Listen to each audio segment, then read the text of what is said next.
तेजी की बात ना हम कई जगह से सुन लेनी।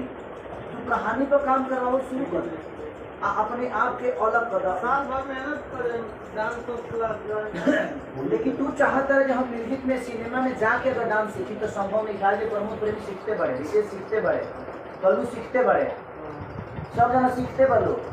समर सिंह हीरो हुए झाट 5 लाख के औकात नहीं के 35 लाख से ऊपर कौन सिनेमा कहते नाम जल अब वो टीवी पर रिमोट पर आ गए लोग हीरो करा के कह जाला जे हॉल तक जाला जेकरा खातिर 50 रुपये के टिकट कटा के 2.5 घंटा के लाइन लगे खड़ा हो गया आना तो ठीक बा।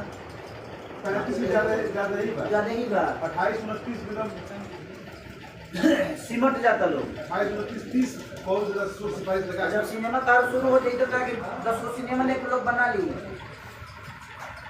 एक बार घूम घूम के 50,000 60,000 6 लाख रुपए की कार्यक्रम करता रहा वो बंद हो जाएगी, आवक बंद हो जाएगी।